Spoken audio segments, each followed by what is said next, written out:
channel afterwards. Okay, next slide, please.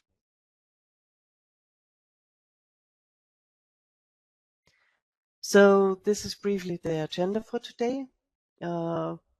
We start with welcome and introduction, of course, obviously.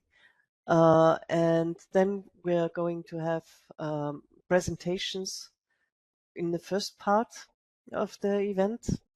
Like we are starting with Burgenland creation and the experiences and the good practicing that Novi Glas and Hrvatske novine have. They are important media for this language. So then we're going to have another 20 minutes of presentation for Cornish, where we are happy to invite to have Screen Cornwall with us and Laura Giles, and they are doing films on Cornwall, and they do it also in multiple languages, but they are going to tell you afterwards anyway. So, and the last presentation is about Raise Me a Memory. Raise Me a Memory is a film on Seto, the landscape where Seto is spoken, and we are very happy to have Varun Trikha, I hope I pronounced the name so right, with us. He was doing this film, and we also here we are having a short sequence of this film, and he will tell us a little bit about the making of it. Then we are going to have a break, and after the break, Eva Vetter and Steffi Tscheiker, who are working with us in the Rise Up project, are telling us about the media resource research and the art collection they did. And after this, we're going to have workshops where we prepared already breakout rooms, and where you can decide in which of these breakout rooms you want to participate, which of the workshops. We have somebody of us in each of the workshops, and who will take notes. So we have summaries of the workshops afterwards, for those people who could not participate in the other workshops, of course, and then brief announcements. And afterwards, we are very happy that we are allowed to show the movie Raise Me a Memory. And now, since probably not all of you have heard so much about Rise Up yet, Rise Up is a Horizon Europe project with our 8 consortium partners, and the main aim of Rise Up is to support minoritized languages, and especially the communities, of course, to interconnect the communities and also to create a digital toolkit. And yes, here we also have a map where we've selected 5 examples of minoritized languages which have very different bases and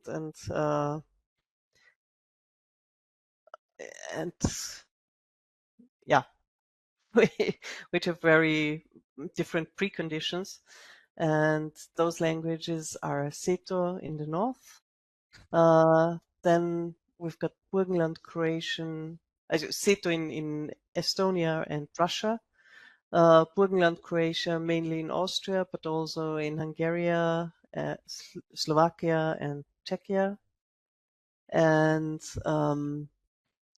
then we've got our Romanian, which is spread over wide parts of the Balkan and the southeastern European countries. And then there is Aranese, which is in the north of Spain and south of France. And last but not least, there is Cornish in the UK, in Cornwall. So that's it from my side. And I would like to invite Novi Glas and Hrvatske novine to start with their presentation, please. I'll share the screen for you 1 second. Hello.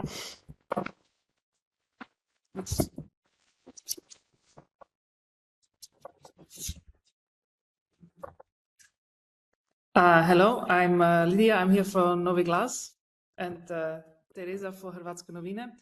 Can you all hear me? Okay.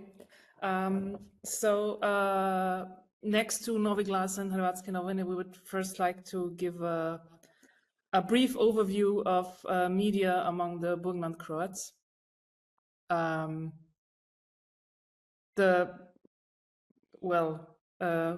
I wouldn't say most important, but it's a big thing, of course, is the ORF, Österreichischer Rundfunk, which is the Austrian broadcast, public broadcasting. So it is also subject to public law. They should have had some program in our language since the 50s, but the first broadcast in radio was in 1979. It was a monthly show, Ken Vot Hrvati, and the editorial office at the radio station, a regional radio station in Burgenland, was established in the end of 1979. So that's more than 20 years after the Staatsvertrag, where it was actually defined that we should have media in our language. Today we have approximately 1 hour of broadcasting per day, which is not a lot, but at least something. And since last year, most radio stories are available as podcasts on Spotify and other platforms, but only for a few months. So the actual concept of podcasts to be available for a long time, for eternity maybe, is not really met, but that is because of public law, as I mentioned in the beginning, because the ORF is very, in some ways, restricted in what they can do on other platforms next to the radio stations or the TV stations. Texting TV, our television show, Dobar dan Hrvati, was first broadcast in 1989, so 10 years after the first radio show. It's 30 minutes every Sunday, and it was originally only available regionally, so only on ORF Burgenland, only in Burgenland. Just a quick anecdote: when I was little, and I'm from Vienna, so my family couldn't actually watch Dobar dan Hrvati. And an aunt of my father's was the only one in the family who had a VCR in the beginning of the 90s. And she recorded the Dobar dan Hrvati every Sunday. And then after a month, my dad went to visit her and brought the VCR, a video cassette with 4 shows of Dobar dan Hrvati, and we all binged it, actually. So we were up to date then. So that was the only way to watch it outside of Burgenland. Now, with streaming services, of course, it is available 24/7 for 3 weeks only, but at least 3 weeks, and also basically on the whole world. Yeah, and since the year 2000, ORF also has an internet news platform, Hrvati ORF.at. Yeah, but like I said, ORF is very restricted in what they can do. Like there's no real social media presence, no real ways to interact with the audience. So that is actually a big problem for them. Then Novi Glas, the magazine I'm working for. The publisher is the Hrvatski Akademski Klub, which is a student association. First issue was published in 1969, and since then there are at least 4 editions per year. The editorial staff of the magazine was always actually students and people active in Haag. Now, for the last few years, it's the editorial staff is a little bit more steady, because since the year 2000 we also have an online edition, Noviglas Online. 2020, sorry. That brought a lot of changes also. The print edition of Noviglas was also always mainly in Croatian, Burgenland Croatian, and now since we have the online platform, is actually multilingual in Burgenland Croatian and German. Mostly, most of the contents are in Croatian, but there are also summaries in German or whole articles in German. We have weekly content, reports, articles, commentary, but the World Wide Web also brought new opportunities and new ways of creating content. For example, podcasts. One big thing is the Noviglas History podcast, which is actually in German. So it's minority content in the language of the majority to make it more accessible for people who unfortunately don't speak Croatian. But it's there's always a summary at the end in Croatian. And next to that, we also have featured videos, reports, who are always with German subtitles. And also the right one that you see here, Zamisiti, it's actually a cooking show. Quite entertaining. So there's a lot of online engagement with that. Yeah, so Noviglas actually broadened its horizon from print media to audiovisual content. And yeah, speaking of podcasts, also a very actually big show in our community now is the podcast Centar Melange. It's published by the Hrvatski Centar, where we're sitting right now, actually. It's a weekly podcast. The episodes go online every Sunday, which actually is like a talk show, like people meet for coffee, melange, and talk for 30 minutes to 2 hours. The length of the episode depends on the guest and how talkative they are. We've had 140 episodes so far, with 50,000 views altogether, which is not bad for a minority language, I'd say. Now Teresa will continue. Yes, hello, I'm Teresa Grandic. I'm the editor-in-chief of the Croatian weekly newspaper Hrvatske novine. And so we are proud to say that Hrvatske novine are the oldest newspaper, not only in the Croatian region, but actually in the Pannonian region, because it was founded in 1910, and there were only 2 enforced breaks. Yes, my predecessor, Peter Turan, he was the first one who was actually working full-time for the newspapers, and he really broadened and developed and expanded the newspapers. So today we are a team of 2 full-time and 2 part-time employees. We are also founded by the BKA, and since 2020, we are the so-called light medium. So we are the leading medium of the Burgenland Croatian. So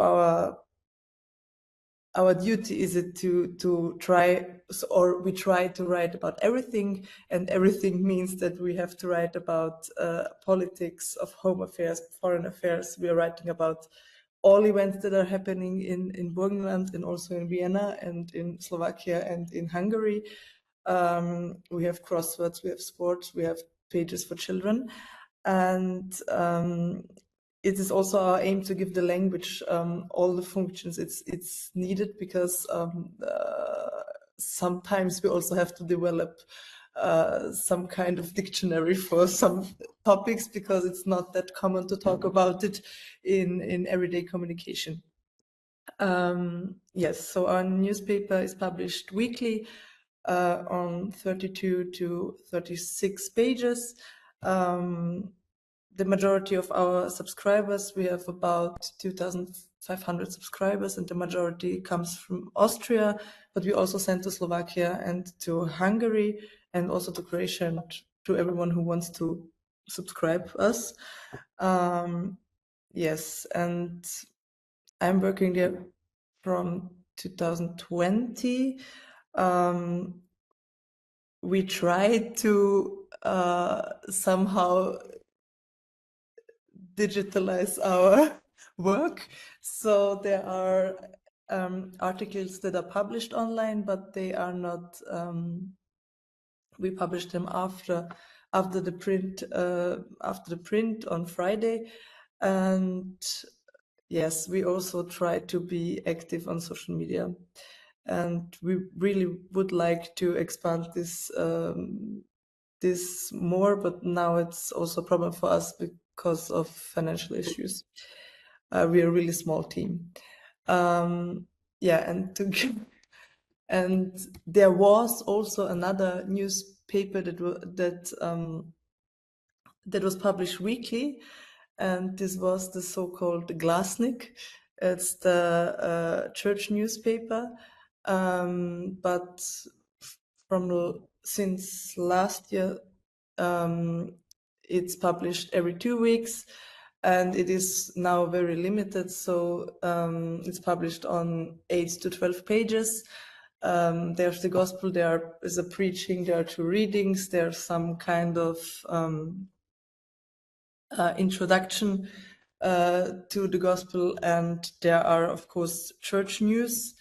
In last year, Kristina Glavaric became the new editor-in-chief. She, for example, introduced some children's page, and what is interesting is that Glasnik was once the medium with the highest circulation in Bulgarian Croatian community, because it's very actively promoted by priests and the church had a high standing. But due to secularization, the church has lost much of its influence, and this has also a very big impact on Glasnik. I would say Glasnik isn't that important to the Bulgarian Croatian minority anymore. Yes. And there is also, because I've already talked about the light medium for Bulgarian Croats is Hrvatske novine, there is also a light medium for Roma in Austria, and this is Radio Mora. Radio Mora is actually a free radio station that is multilingual. So in former times it was called Radio OP, and it was only for the region of Oberpullendorf. Now it got this new name, Radio Mora, and you can listen to it in Oberpullendorf and also in the southern Burgenland region, and of course via internet everywhere in the world. They have a full-time position and 3 part-time positions, and 4 days a week you can listen to a bilingual Croatian-German program, and there are also the news every day. Is like, I think it's 3 minutes on Croatian and also in German. And there are also like cooperations. We've already had the Santa Melange podcast. So, for example, the podcast is always also published, broadcasted at Radio Mora. And since the Bulgarian Croatian community, there are a lot of associations and no real this big association that is somehow doing everything. YouTube is also used by some associations and also by private persons to disseminate Croatian content. And I would like to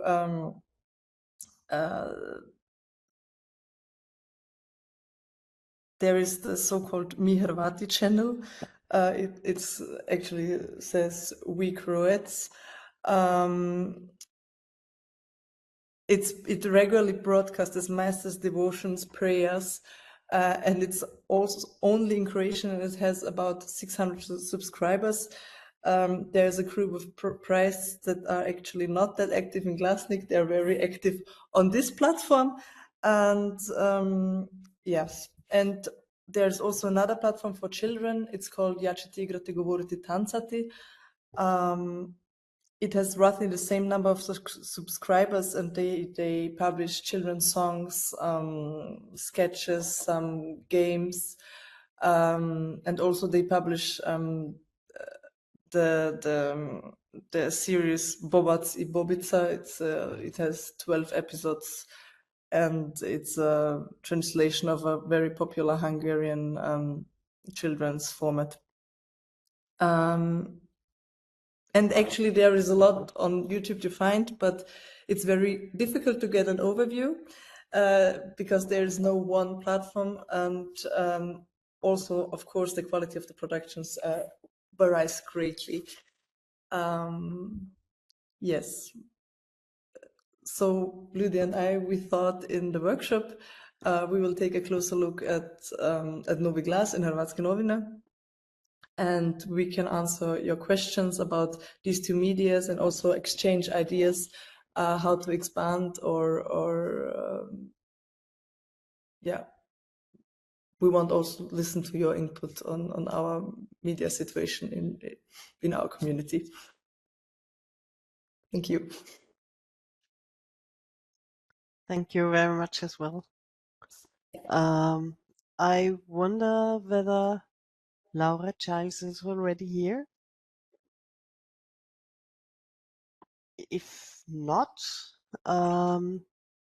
I think we might have a few time for a couple of questions. I don't know, 2-3 questions. If anybody wants to ask Lydia and Therese.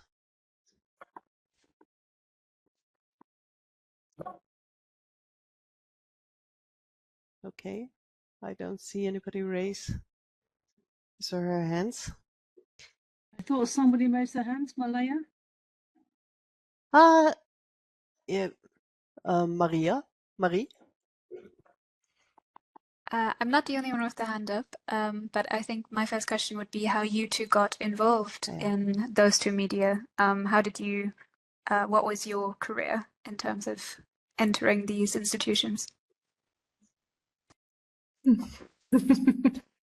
Well,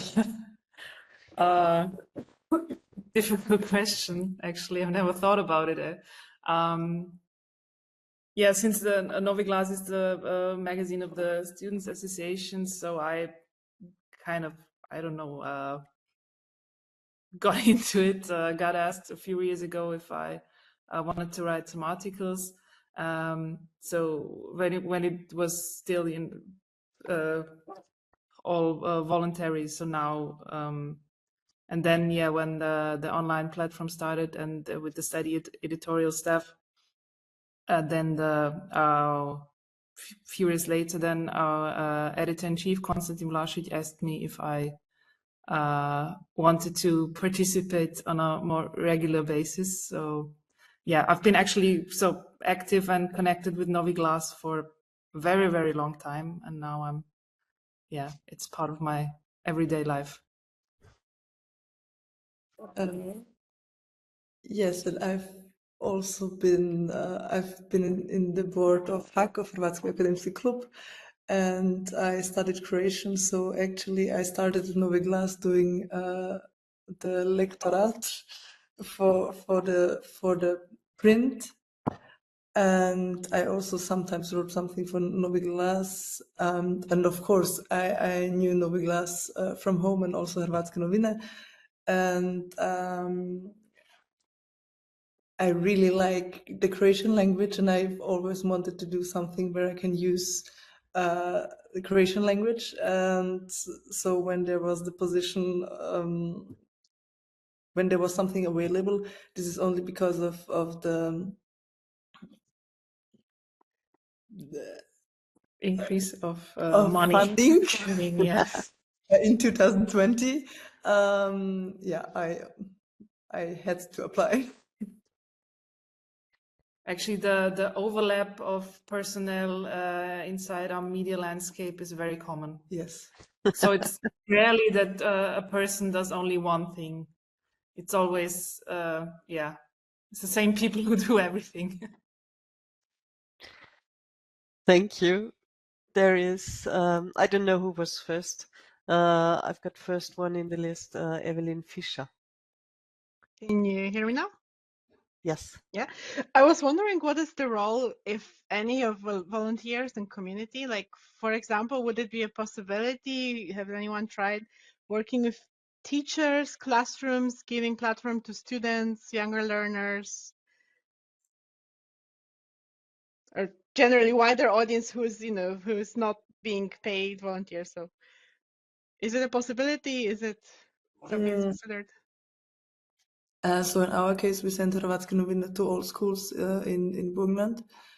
And there are also some schools visiting on a regular basis, who are visiting us. We have now also one pupil who is writing on a not regular base on like school topics. Yeah, we try, and I think there was also a project that had Novi Glass when they were visiting schools 2 years ago. Yeah. So we try, and of course, especially teachers, they do support us. They are regularly writing about projects they have. So if some school class, I don't know, have anything important for them, they publish it at our newspaper. It's totally normal. Okay, thank you. Then I've got also Lingue Dialetti. Yes, good afternoon. Can you hear me well? Yeah? Yeah. Yes. Okay. It kind of overlaps with the previous question. What I'm thinking about is the interaction between the two pillars, of course, of maintaining the strength in minoritized languages is both, of course, media, which is what we're mainly talking about today, but also education. So how do you feel like your institution is interacting with the educational part, not in the sense of like people forming part of the community, but people getting involved with the community? I'm saying, for example, in my case, I live in Barcelona, I speak Catalan, but it's not my mother tongue. I studied it, afterwards. So do you have like sort of in your community resources that are related to your published work for people that want to get involved into learning the language? Or is it just exclusively for people that have that language as as a common use? Well, now at Novi Glass, as I mentioned, we have the audiovisual content with subtitles. So that's, one step to kind of open the gates to people who are not speaking the language. We are actually not actively, trying to how should I say, teach people. I don't know how to say it better, but I know that a lot of language courses, they are using our content, also content of Hrvatske novine. So it is used in this context, yes, but it's not something that we actively pursue. Also, because of lack of time and resources, actually. So yeah, but I know for a fact that it is used in an educational context, but not from our side directly. Okay, thank you. Okay, thank you as well. In the meantime, Laura has joined us, and we can continue. I would ask the others to keep their questions to the workshops after the break then. Well, yes, so the next presentation is with Laura Childs, and she's going to talk on film production on Cornish. Hi, Maybe, everyone. Sorry to join a bit late. Can you hear me okay? yes. Okay, great. Maybe I forgot also with Lydia and Therese. Maybe you just introduce yourself also in 1 or 2 sentences. Okay. So yeah, my name's Laura Giles. I'm a producer and I run the screen agency in Cornwall called Screen Cornwall, or Screen Kerno in Cornish. And we are a kind of multi-service agency supporting incoming and Indigenous production. So not only do we support people working in Cornish and the Cornish language, but obviously we support a lot of English language production that's shooting in the region, either from companies coming from the big cities or companies locally wanting to work in English. So the way minority language works here is quite interesting and maybe quite different from other parts of Europe. Cornish is a very it's spoken in small pockets and there's a lot of active learning, but it's not necessarily a day-to-day language that's been supported by funding and resources in the way that Welsh has, for example. So the population of Cornish speakers is smaller, and therefore kind of the default language, if you like, is English. So we work very closely with the Cornish Language Office to ensure that Cornish in the media is very much a priority. Cornish Language Office has helped fund a short film commission every year in Cornish. And I guess what I sort of thought I'd talk through today a little bit is the process we use for that, because like I said, we don't have a lot of fluent Cornish speakers who've learnt from birth in their families, and it's their sort of first language, if you like. Cornish is often people's a language that they speak alongside English. And so for the filmmakers we work with, we very much encourage them to see it as a learning experience, not just culturally, but also for them in terms of their skill sets. So when people apply for a short film calls, they apply in English with an idea or a script, and then they're provided with a huge amount of support throughout the process of making their films. So we would when we've commissioned the films, we would get to script lock. And yeah, I'll whiz through the slides in a minute, but I just thought I'd sort of set the context a little bit. So yeah, when we get the commissions confirmed, the most important thing for us is that the story, people are speaking Cornish in the story, and that it's a Cornish world, and nobody explains why they're speaking Cornish. Nobody explains why that world exists and what language they're speaking. So we tend to shy away from stuff where people flip between English and Cornish, because usually there's a reason why one person's speaking English and the other person isn't. So that's really important for us, that the stories that they're pitching us are kind of an entirely Cornish world. And we've done everything from sci-fi to kind of coming of age to any other sort of contemporary drama or comedy. It's quite important to us that we commission stuff set in the contemporary world as well. We don't tend to fund historical projects, partly because of the budgets, but also it's about Cornish being seen as a living, breathing language. And in lots of scenarios, whether it's a shop or a cafe or a school environment or a workplace where people might be speaking it kind of now, and it's relevant and relatable.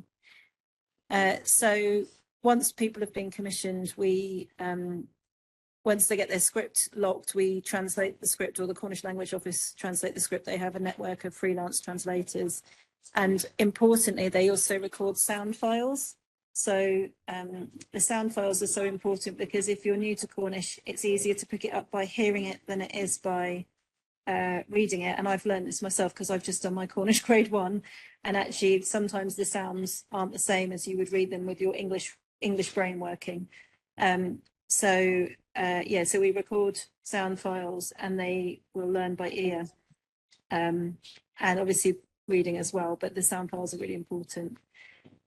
So I don't know if it's okay to show a clip of Gullen, which is a children's animation that we commissioned a few years ago, and this was really about having some very simple language that the young people who are learning Cornish in schools can identify with very quickly, very simple phrases. So this particular clip, it's about him being hungry. So I don't know if you could show that, please. Yes, I can show that. 1 second. And thank you for the tech support. Of course. Just have to switch between the windows.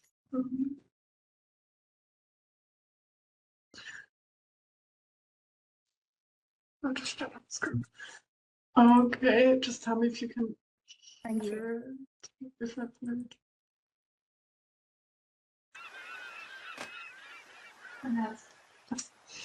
Gulan or V? Fatlagenes, Gulan. Gwag or V? Gwagos ta.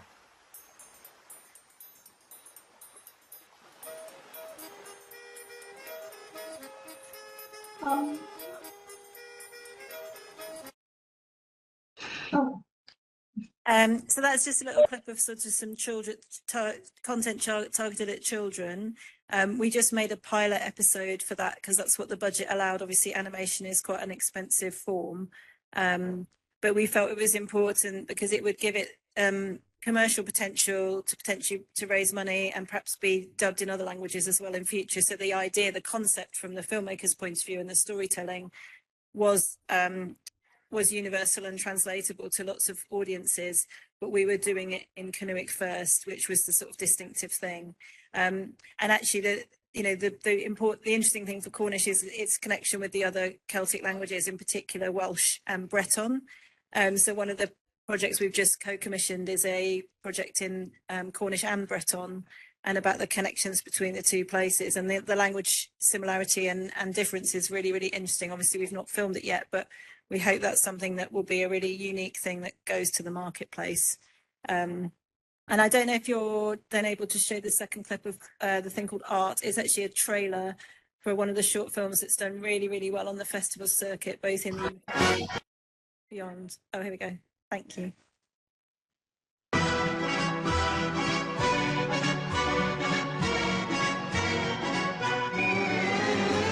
Ready?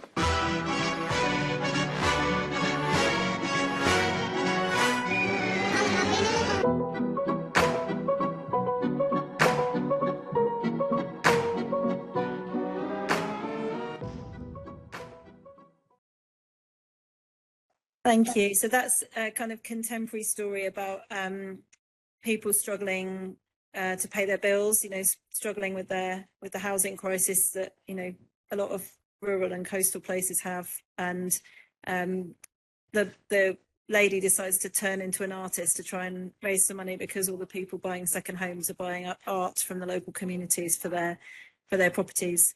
So she decides to become an artist, and she does, go on this journey of working out what that means for her.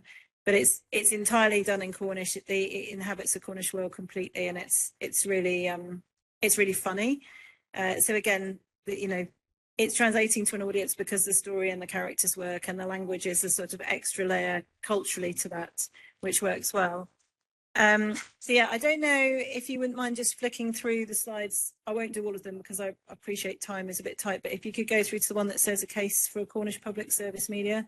There's some background here on Screen Cornwall, which you're welcome to look at. So yeah, this is a very important part of what we are building from. So in 2020, some research was done into the the resources needed to kind of properly represent Cornish in the media.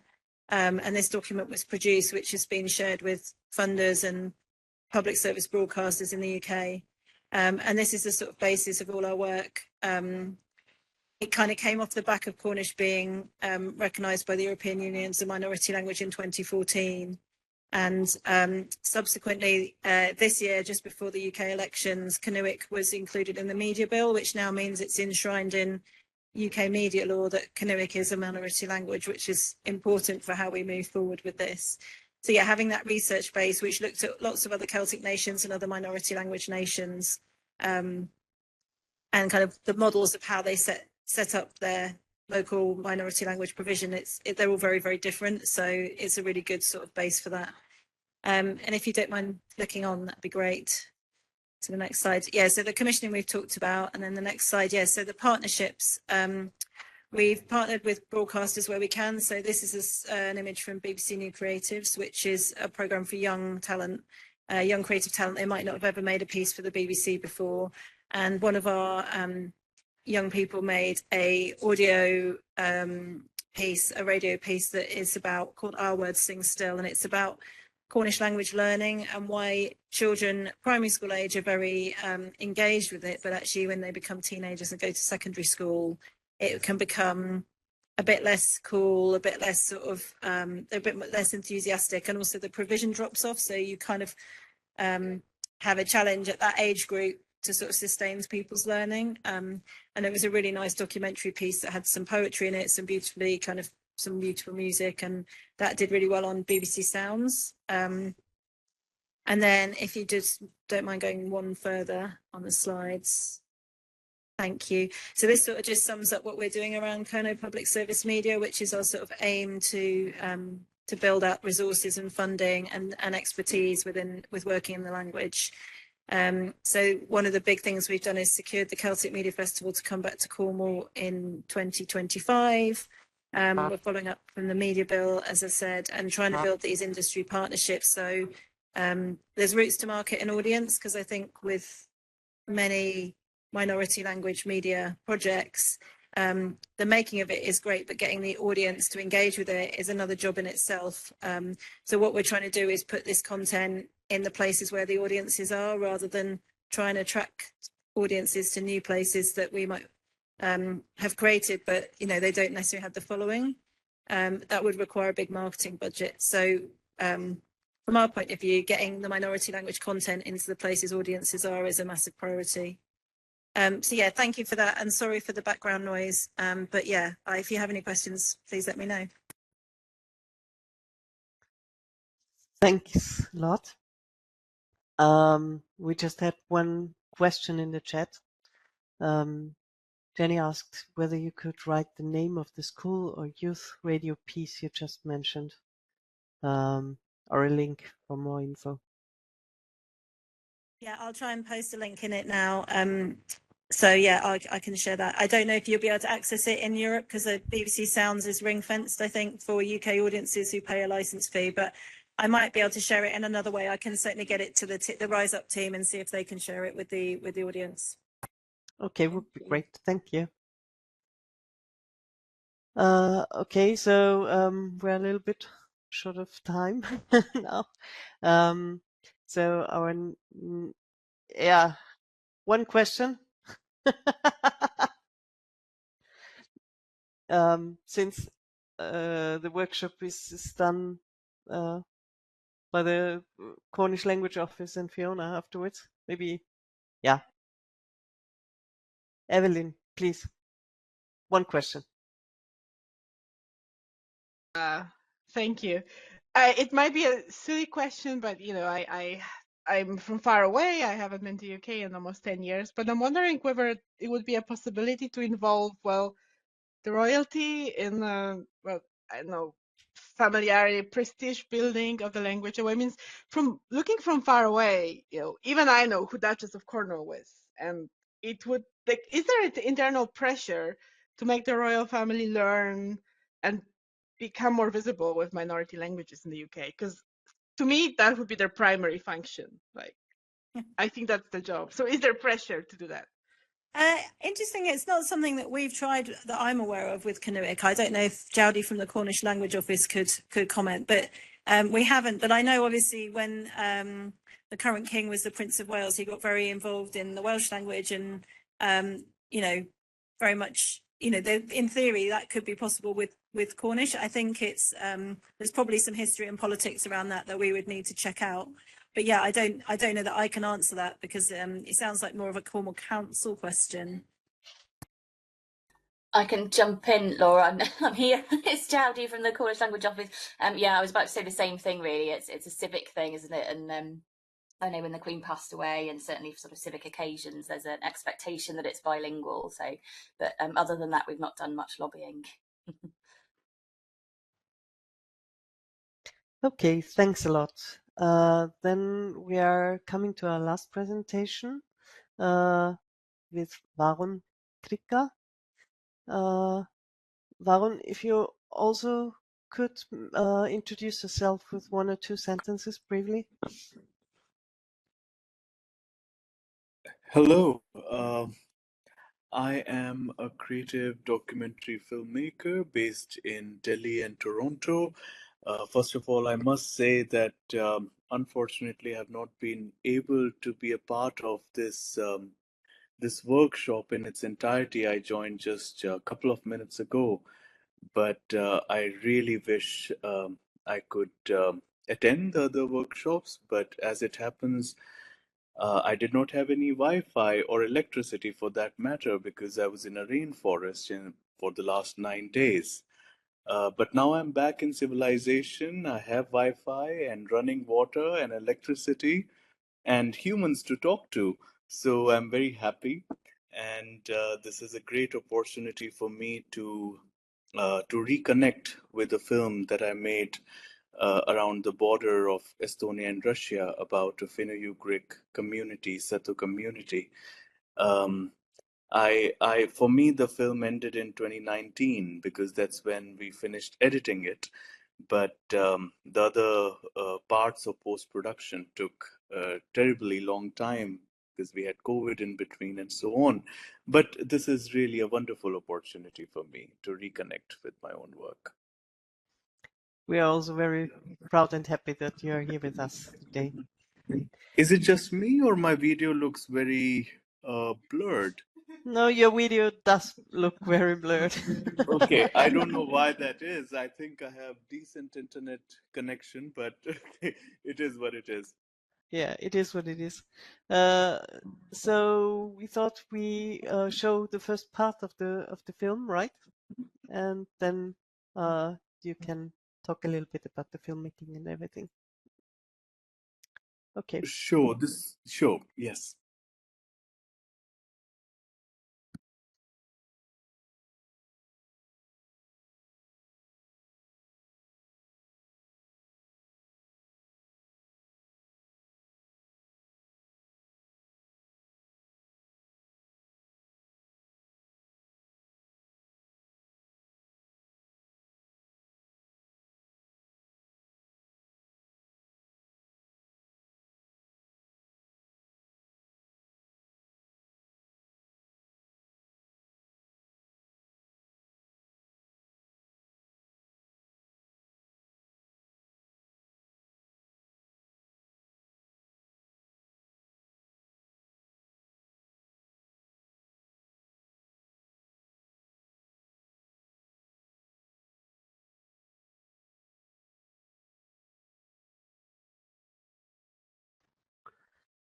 Sorry.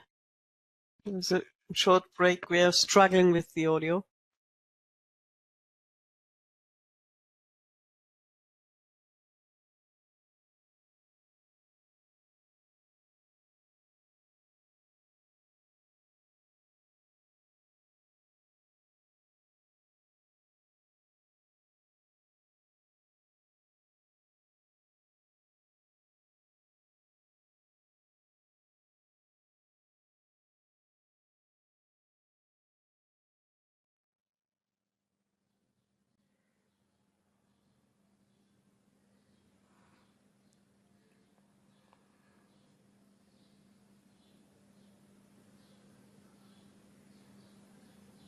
Okay.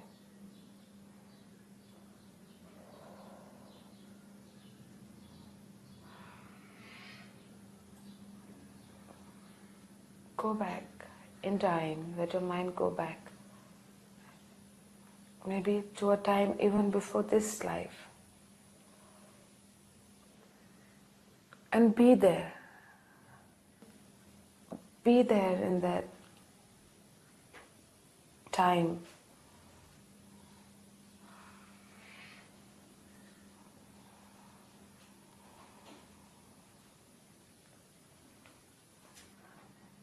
What's happening?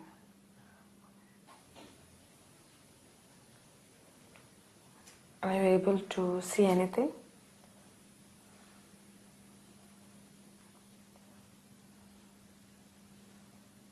Where are you?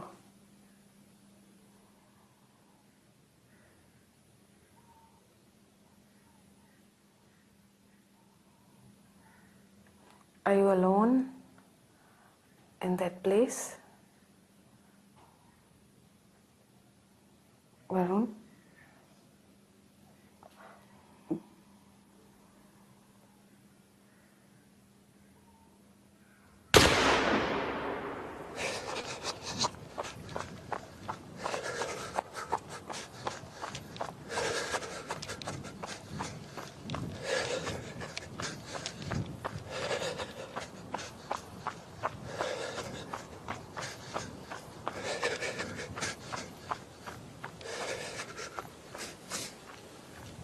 सात साल पहले दो मुल्कों की सरहद के पास मैं अपना रास्ता भटक गया था।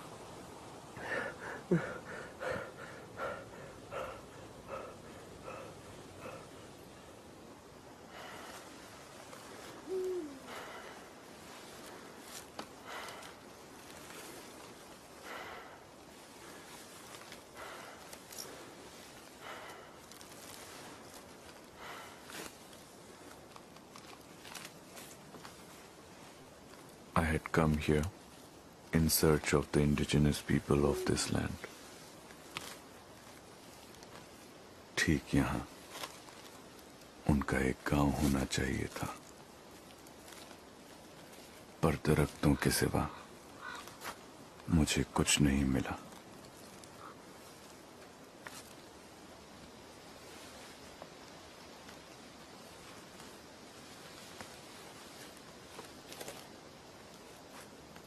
But then I saw something.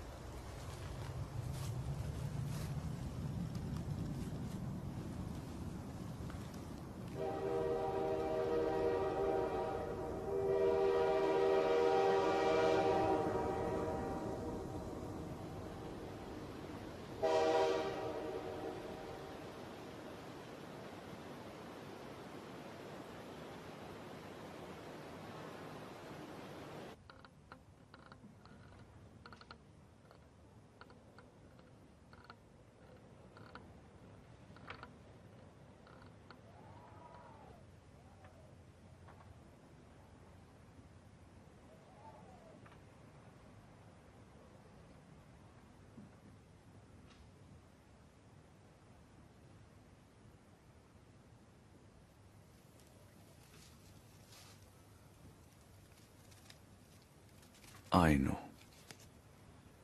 An inhabitant of this place wrote down the names of all her neighbors for me.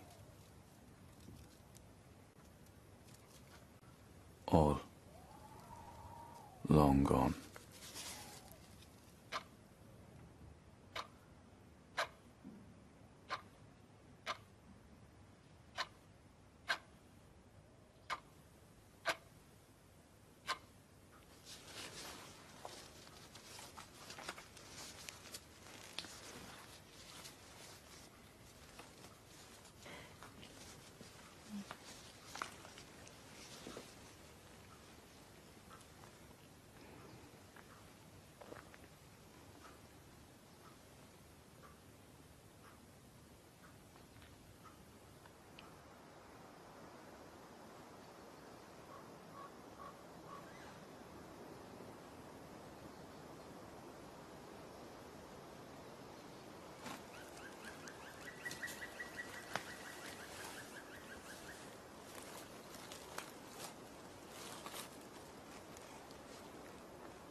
एक बार फिर मैं अपना रास्ता भटक गया।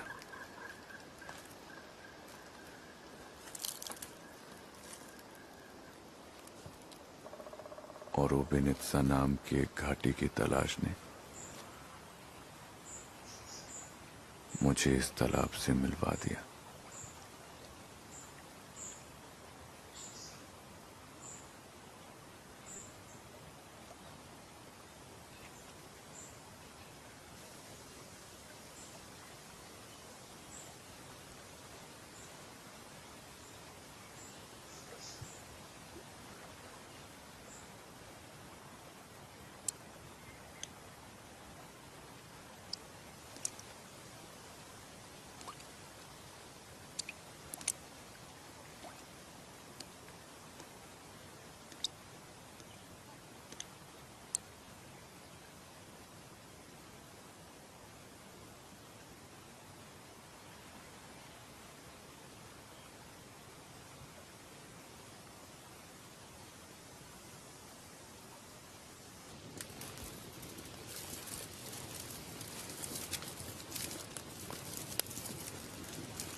Evar lives right on the banks of this lake. So I asked him if he knew where the Obenitsa Valley was.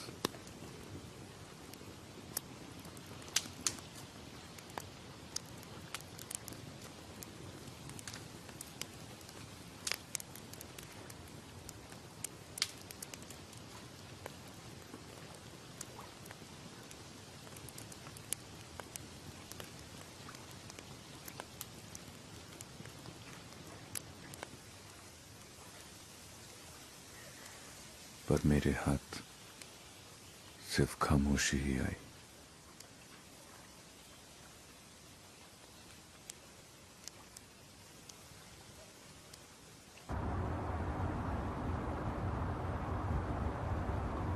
मैं फिर भी आगे ही बढ़ता चला गया। कुछ था जो मुझे अपनी तरफ खींचता चला जा रहा था।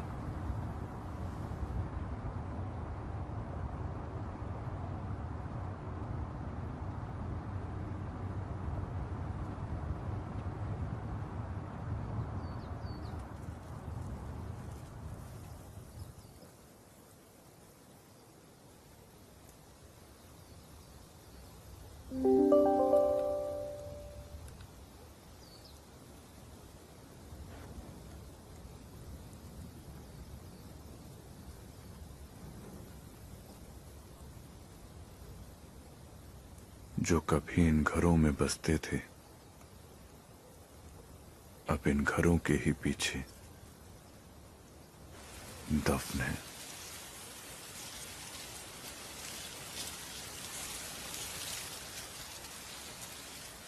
पर उनकी कब्रों का मुल्क अब बदल दिया गया है।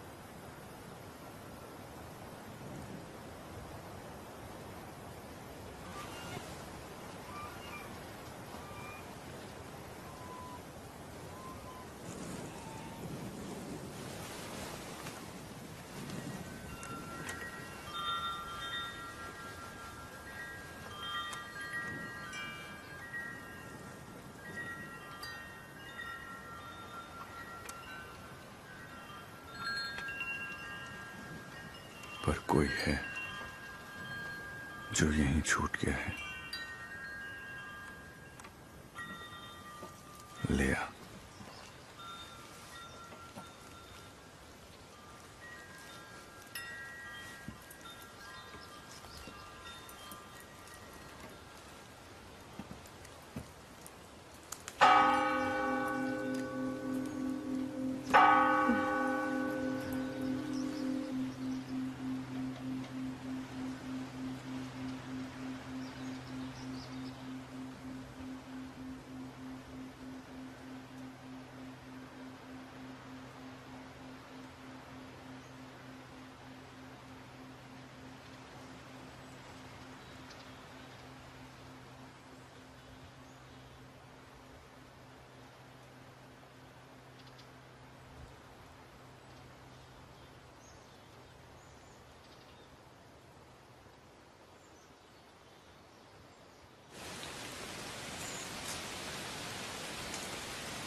कुछ हालातों ने और कुछ मेरे ही पागलपन ने एक अरसे के लिए मुझे इसी गांव में बसा दिया।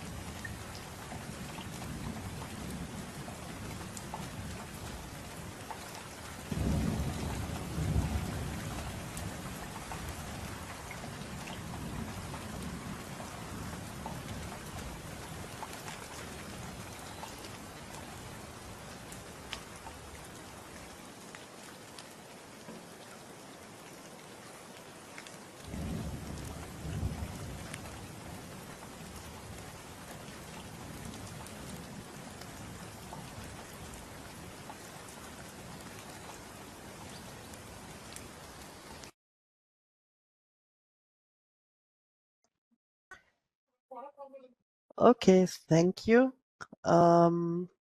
So we are going to have the break now for 50 minutes, and we are going to meet here at 15:20 again. And then we will continue with the Rise Up Media Resource Research and Online Collection but short introduction of 50 minutes, and then we're going to have the workshops.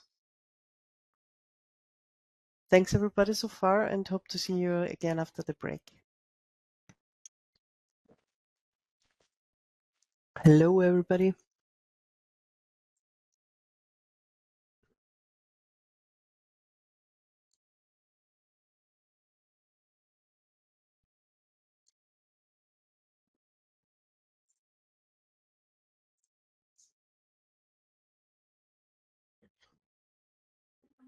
So, Eva and Steffi, are you there? Yes, hi. Yes. Okay. Can you see my video? I tried to share it, but Not yet, I have to okay. admit. But I think Violetta has it. No, but I can share the screen. I can try. It works. Okay, fine. Okay, well then, I'm going to leave the floor now to Eva Vetter and Steffi Czajka. Okay, hello. Welcome after the break from our side. This is Eva and Steffi, and also Katharina, the youngest member of the Viennese research team within the Rise Up team. We are giving a very short perspective on our work within this Rise Up endeavor. So, yeah, these are the outcomes of Rise Up, many outcomes. Our part is concerned with the collection of linguistic resources, methods and tools published, which are already published on the project website, identifying and collecting good practices and the development of a digital toolkit.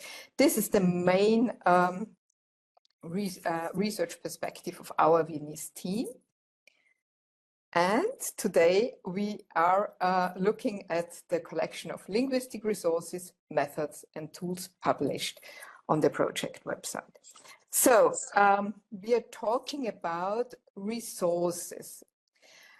Resources in terms of, so we have created a certain understanding of resources.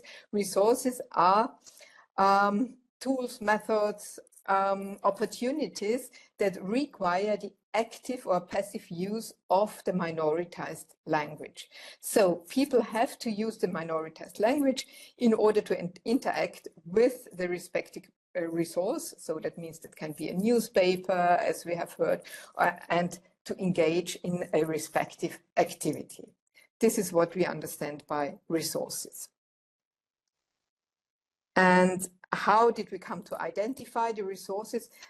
It's via ethnographic research that is composed by desk research, digital ethnography, site visits, meetings with community contacts. Some of them are here. Thank you for meeting us and for sharing your knowledge. And this was a recursive process over several months. and also by the common Rise Up online questionnaire. All members of the Rise Up community participated, and there were 5 different versions, one for each Rise Up community of this questionnaire, which was translated into more than 15 language varieties. And we had 68 questions. Many of them were about resources and what we are talking about today. So, as you have already seen from the presentation of Bratske Novine, so media are always very intrinsically related to other kinds of activities, but we tried to oversimplify the world in order to structure it and to make it comparable. And so we identified in our questionnaire information about media, about events, which are circularly recurring events of the communities, associations that can be sports related, cultural associations, facilities and services, competitions and awards, of course, competitions that you can win if you use the minoritized language, then digital apps and services, and further resources. We did not consider books and musics, but although we are aware that they are also part of resources. And today we are going to talk only about the first part, about media, and Steffi is going to continue. Yes, thank you, Eva. So, of course, as our presentation today is on media, I'm going to give a little more detail on this category. The media category is the only one where we have also developed subcategories. And these are first print media, such as, for example, newspapers or magazines that are either entirely in the case study language or that publish articles in the case study language on a regular basis. Then the second subcategory is websites, which includes websites that are written to a significant extent in the case study language and that also add regularly new content in this language. Then the third subcategory is social media. So here we include social media channels, pages, or groups that publish in a significant amount or a significant amount of content in the case study language. Then the next one is auditory media.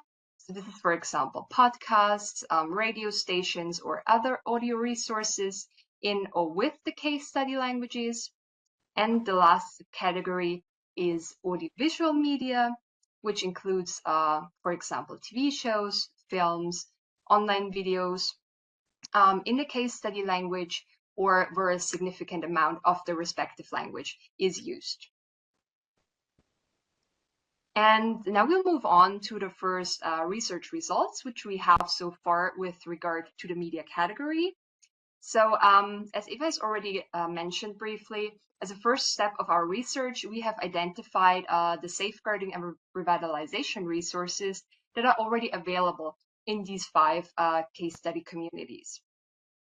And now I'm going to talk about which resources we were able to identify in the media category. And so overall, it can be said that media was a very present category, as we found several resources for it, and also for all of its subcategories across all 5 case study communities. However, it's very important to mention that what we found here is still way less than what is available for majority languages. So when we talk about many or even a lot of resources here, this has to be kept in mind that it's still way less than what is out there, for example, for English, German, Spanish, and so on and so forth. Yeah, so when we take a closer look here at the findings with regard to the subcategories, the linguistic ecologies of these 5 case study communities really come to the forefront. So, for example, Bungeland Croatian was pretty strong with regard to print media. As we've heard in the presentation before, there is a weekly newspaper and there are several other publications and magazines for different target audiences. Then when it comes to websites, we identified the most for Aromanian and the least for Sedo. Then with regard to social media channels and groups, the most were identified for Aromanian. And another interesting aspect was that we were able to find many Facebook groups for Aromanian and Cornish, but we couldn't identify any for Burgenland Croatian, for example. So we can see really what are the different aspects in the different case study communities. Then Aromanian, Cornish, and Burgenland Croatian had the highest numbers of auditory media that we could identify. Another interesting fact was that for Burgenland Croatian, we identified a strikingly high proportion of podcasts. So out of 6 auditory media we could find for Burgenland Croatian, 4 of them were podcasts. And yeah, Aranese, for example, was particularly noticeable with regard to audiovisual media. Yeah, as there is Aranese content on several television channels. Then we had, for example, 2 films for Seto, 1 film plus some short films for Cornish, and also 1 documentary for Aranese. However, films did not play a role in the other 2 case study communities. And for Burgenland Croatian, the internet seemed to be a more frequent source of audiovisual content. Yeah, as part of a question survey, we were also interested in where respondents perceive a lack of resources in their respective language community. And to explore this, we provided them with a list of areas, which you can see on the left here, where we had, for example, media, events, literature, and so on and so forth. And we asked them where they think that resources in their language are lacking the most. And they were able to choose as many options as they found appropriate. And here I've listed the top 3 areas where they reported that resources are lacking most for all the 5 case study communities. Just as an information, this is based on preliminary data with 455 responses. So we'll have a look at it also with the final data. But for now, we can see that media was in the top 3 areas where respondents perceive resources to be lacking most in all 5 of our case study communities. And yeah, I think this is especially interesting as with regard to the identification of resources, which I've talked about before, their media was a rather strong category. But yeah, here our data suggests that respondents definitely perceive a lack of it. And another aspect we were interested in is how survey respondents estimated the contribution of different resources to the promotion of their language. And I've here an example of the final data of Burgenland Croatian, and I only included here the different media resources which we had listed in this question. And what is interesting to see is that for all type of media resources, over 70% of the respondents estimated them to have a large or even very large contribution to the promotion of Burgenland Croatian. And yeah, this suggests that they see a very high importance in media when it comes to promoting Burgenland Croatian.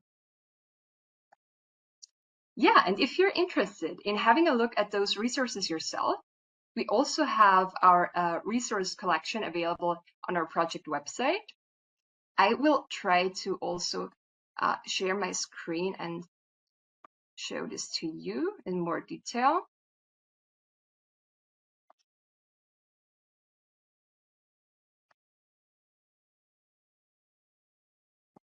So here you can see the online resource collection. And what's really nice here is that we have this filter function. So for example, if you're interested in a specific language, you can click on it. And then if you want to have a look what, for example, print media is available in this language, or which we at least have identified in this language, you can filter it and you can see the name of it, you can see a brief description, and if you want to have a look, you can just click on it, and then you'll come to the website and you can have a look through it. And there's another very important feature, because this list is for us a work in progress. So we see this really growing and evolving over the course of the project. So if you think anything is missing, there is a Add Language Resource button here. So if you have something either in one of the 5 case study community languages or also in another language, please feel free to add it here and yeah, help us grow this collection of resources. Okay, so now I'll go back to the presentation.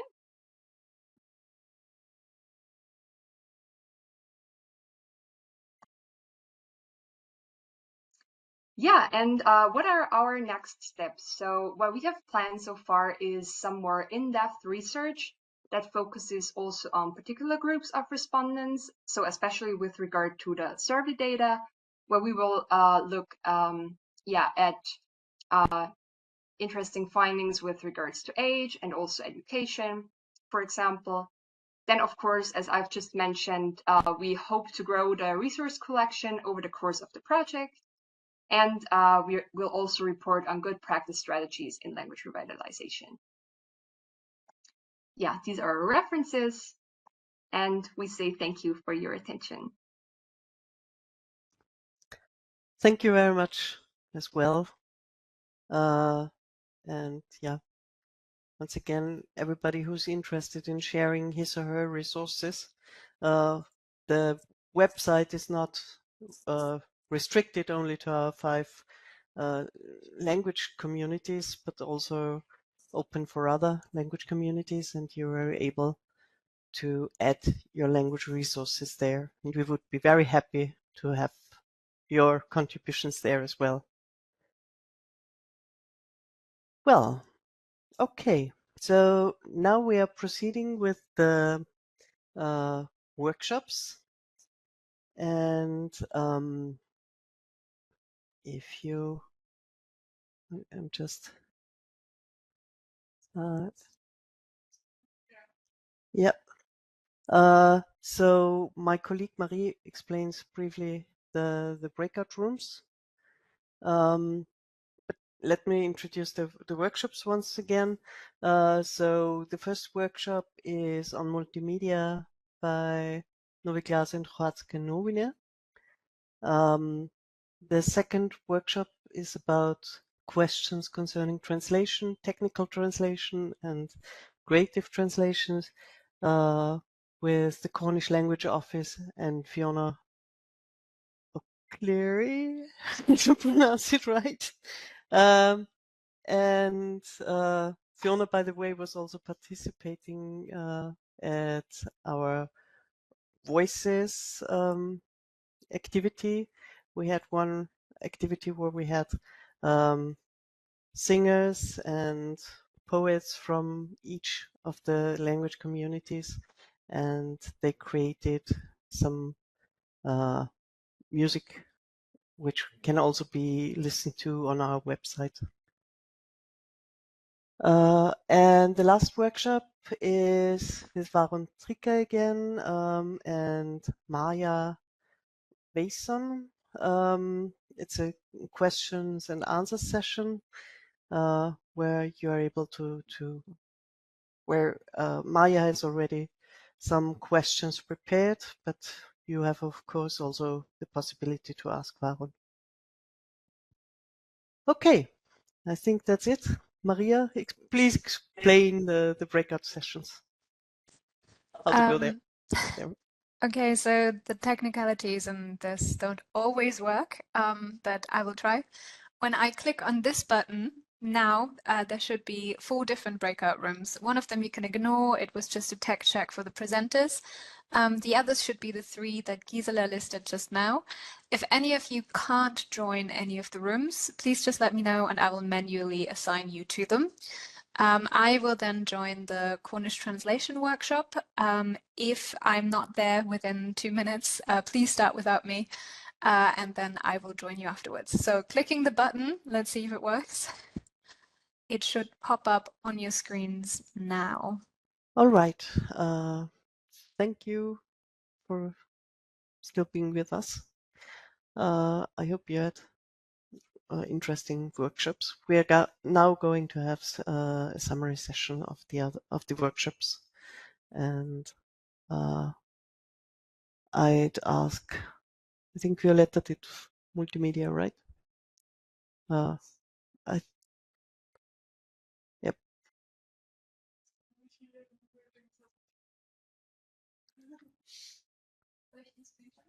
Ja, ich werde irgendwelche Künstler.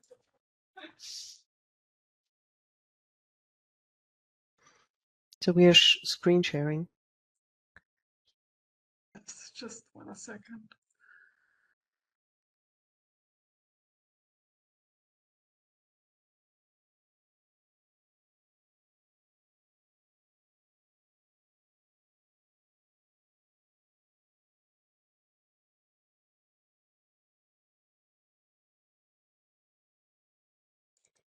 Thank you. Okay, yes. So we talked a little bit more about all different kinds of media, specifically, of course, the two that were already talked about in detail in the presentation. So basically, we talked about a couple of maybe also issues that can come up in minority language media. So one of the things that we specifically talked about was how to reach younger people, and that it can be difficult not only to reach younger people with specific channels, but also in terms of an image problem that minority languages can have, in the sense that it's associated with certain contexts, but might not be like the cool language to use. And so there's also difficulties in breaking associations to certain contexts. And then also the difficulty of navigating a media landscape in a minority group where language skills are decreasing over time.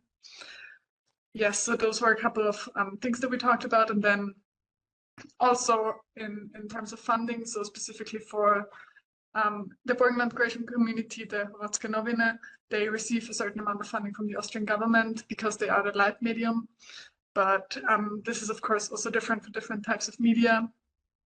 And for example, the Austrian Public Broadcasting Association, they have also a Croatian team working there, which has more monetary resources, but is more restricted in what they can do because they are subject to the public law in Austria. So there's all kinds of difficulties that can come up when working in minority language media. Can you go to the next slide? Yeah, and then what we also talked about a little are the implementation of games in minority media. So to kind of bring an active component into passively consumed media. So one example that was shared was the Occitan version of Wordle. There's also an Irish version of it, for example. So that's one thing that is sometimes implemented. Then also for the for the Burgenland Croatian case, they also have a crossword puzzle in each of the newspapers where also once a month people can win something. So this also engages people more to work with the languages, and in this case also includes a cooperation with the Burgenland Croatian online dictionary where synonyms can be looked up. Then one more thing we talked about was the involvement of students in different activities, and specifically to associate the language use with empowerment. So to be able to basically offer opportunities for younger people to use the language in a way that makes them feel empowered and associate that empowerment with the language itself. Yes, and then lastly, we also briefly talked about advertising in minority language media, which can also be sometimes a difficult thing to acquire simply because it might not be as effective for the companies that would pay for advertisement to pay for advertisement in a minority language media rather than one that's in the majority language of a country. Yes, that's it from my side very briefly. Thank you. Marie, for the second workshop, please.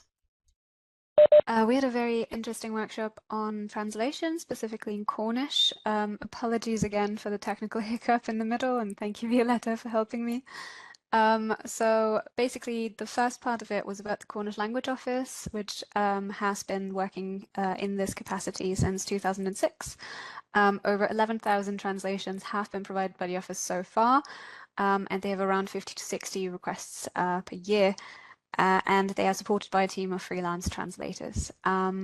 I was interested in how that works, if they have a sort of fixed employment. It is on a project basis.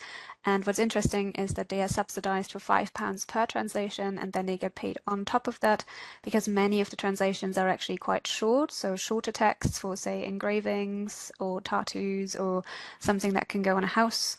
And they also offer proofreading and language coaching for films, something like the Screen Cornwall talked about earlier. And what's also interesting is that there is a specific Cornish language board, and the translators are required to be at least a grade 1 in order to provide translations.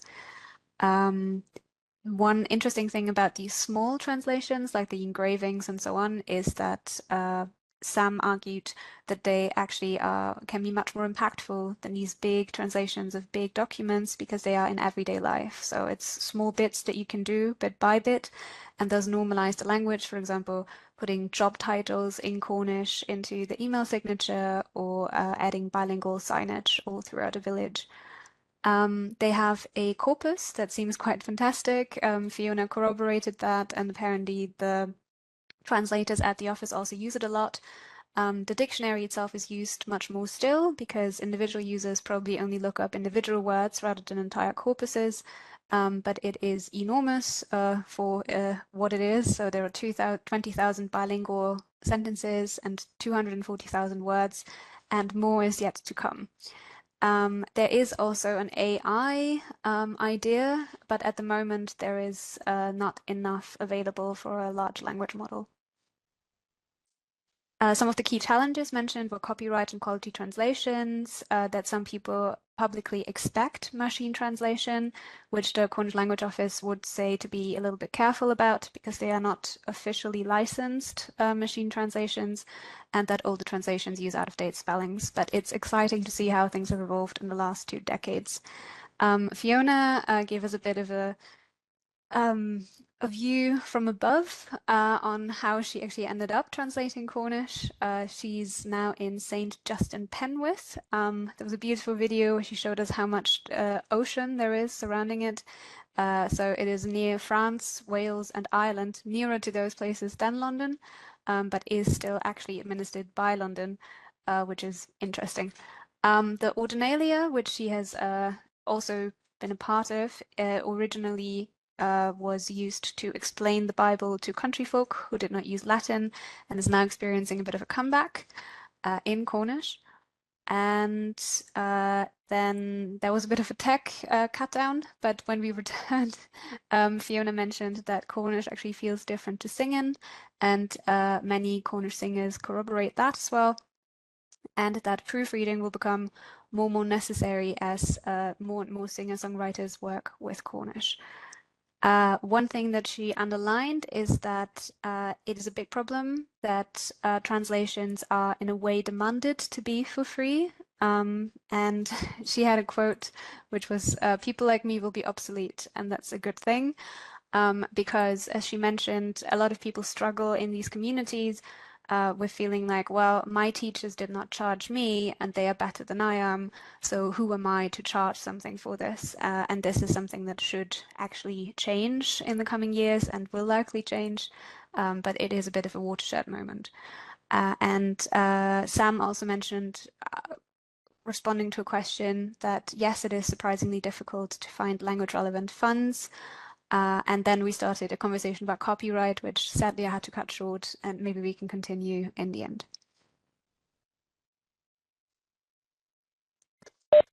Okay, thank you. And for the third workshop, well, was not the only one taking notes, thank God, because I'm already a bit tired today, and it's has become I'm a bit also short. happy to take over, Gisela. I can do it if you like. I have my notes. Yes, please. Maybe that's Okay. better. So I Go have ahead. my notes on a separate. I can share my screen with you. 1 second. If it lets me.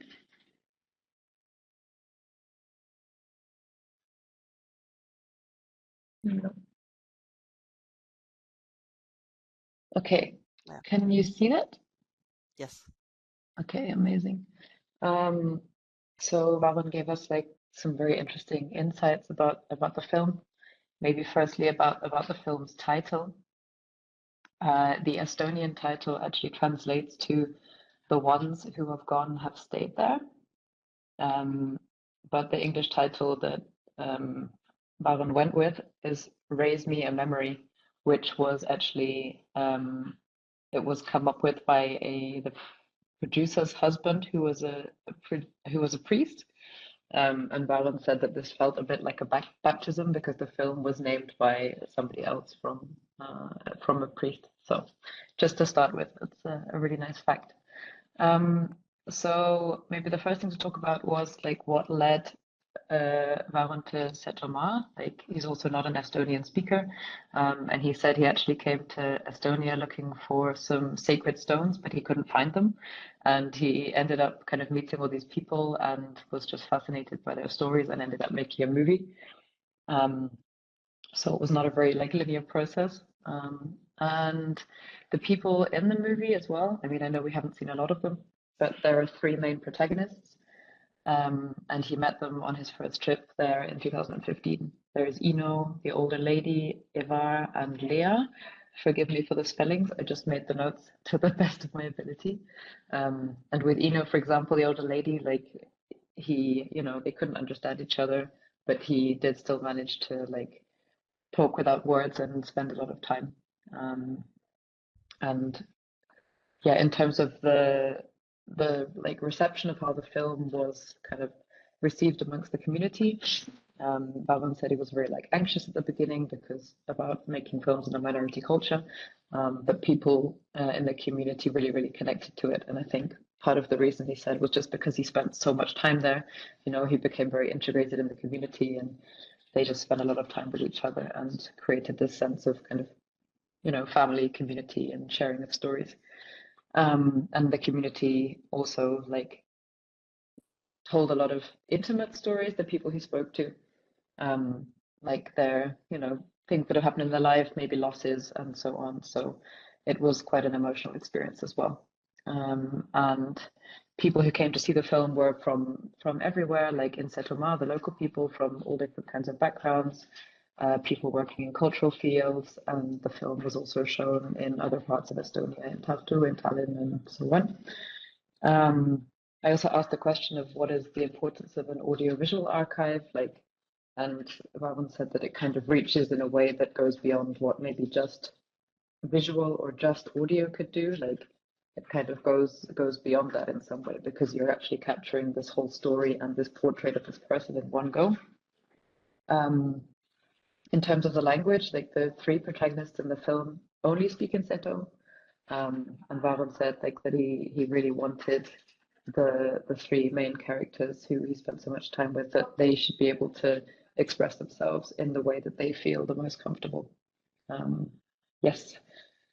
Finances, in terms of finances, he said it was a big challenge. And he said, as a non-European filmmaker, it was like a lot of hurdles to get over. And even like the Estonian Film Institute, who I believe gave the most amount of funding to the film, like still wasn't enough what they could give. It wasn't enough to fund the whole thing. So there was also crowdfunding, and other smaller funders tried to donate as much as they could. But yeah, it was very difficult financially. And I think an important point is that people are apparently less willing to fund a creative documentary of personal stories as opposed to perhaps a fiction film. There are a couple of other, there's one other film which exists in the Seto language, that's Tarka, but it was not as well received. And there is also a compilation of short films called Wild South, which two of which are films about Setomaa, which maybe Maya can share the link to at the end.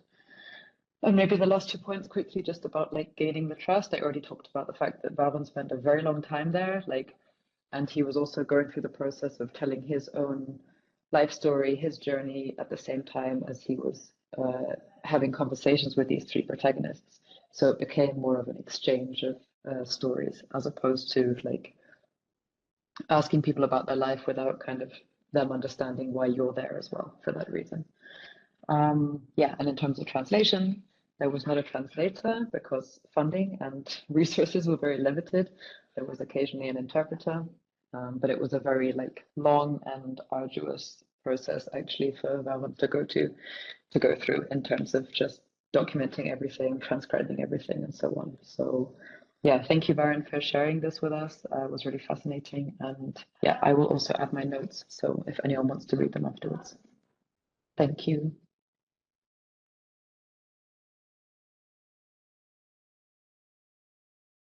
Okay, thanks a lot, Jenny. So yeah, yeah, right. So we've got also a Slido for you. Marie, please. Just very briefly, two last things. First of all, we would ask you to please turn on your camera just for a second, because we would like to take a final screenshot of everybody who participated and who persisted until the very end, so we can put that on our website. And then afterwards, I'm going to open up a Slido, which is a final survey where you can tell us what you thought, what you think we could improve for the next time, if you have any wishes, requests, and so on. So I'm going to take... I muted myself. I'm going to take a screenshot in a second. So thank you for turning on your cameras. And I'm going to just count down. Yep, even more people. Fantastic. Okay, okay. So I'm just going to count down from 3 and then say language. So 3, 2, 1, and let's go. Fantastic. Brilliant. Thank you so much. And I'm now opening the Slido.